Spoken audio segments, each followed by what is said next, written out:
The princess rushed downstairs, trying not to put too much weight on her toes, and climbed into the carriage and was whisked away to the ball. The palace was splendid, just as she had hoped it would be. Green ivy was intertwined with a myriad of rambling rose blooms that climbed the palace walls. There must have been about 100 windows, all lit up. She carefully climbed out of the carriage with the help of the footman and made her way into the ballroom. There were so many guests that she felt quite overwhelmed. Putting a brave face on, she smiled brightly and walked elegantly across the dance floor. She felt a hand gently touch her arm. She turned around and looked into the most striking blue eyes she had ever seen. It was like they had flecks of silver in them, and they twinkled like stars. "Good evening," Sir Lucan said. "May I have this dance?" No words formed on her lips, and she simply walked with him onto the dance floor. She danced her heart out and forgot about the pain in her toes. Sir Lucan was charming in every way. Impeccably dressed in white trousers and a black and gold tailcoat, he cut a fine figure. The buffet table was laden with all sorts of delicacies: bright red plums, bright orange-hued peaches, miniature petits fours, chocolate marbled meringues, and golden crispy pies. She indulged in each glorious mouthful. They danced all night until the clock struck 12, and then the charming knight bade her good night. The princess floated back to her carriage as she relived the exceptional night.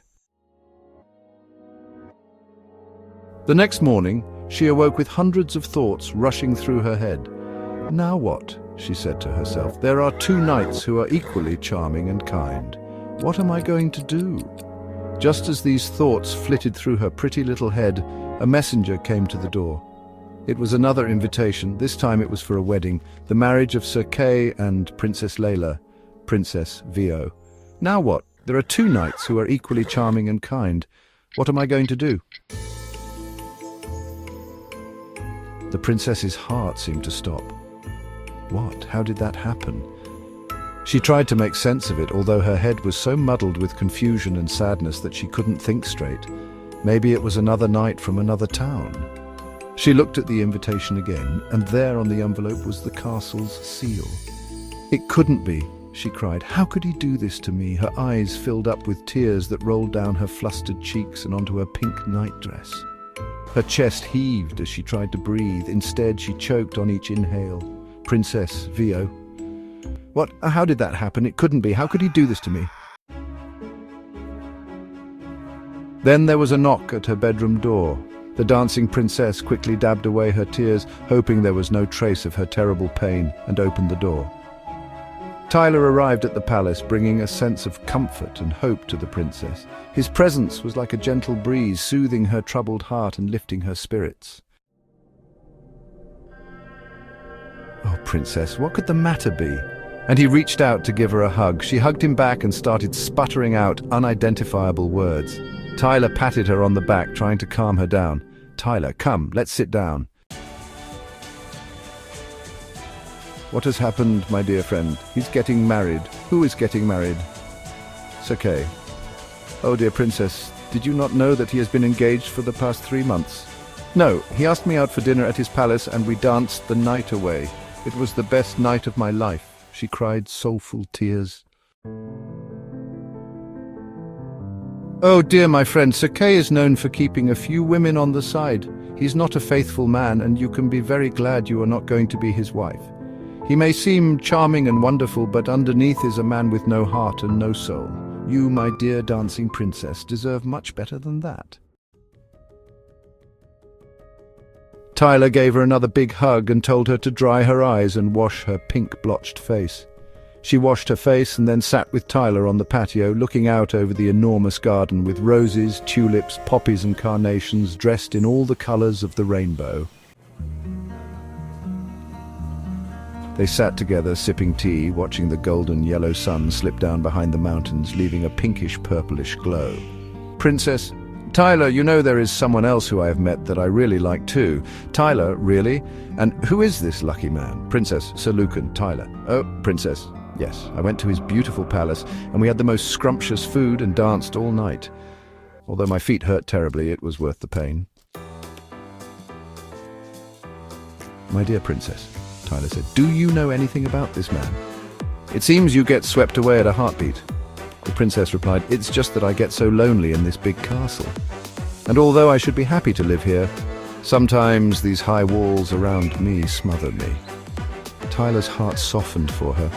He knew the princess was very lonely and struggled to find things to do because she couldn't dance as much as she would like to. Some people think that being a princess is the best thing in the world, a fairy tale.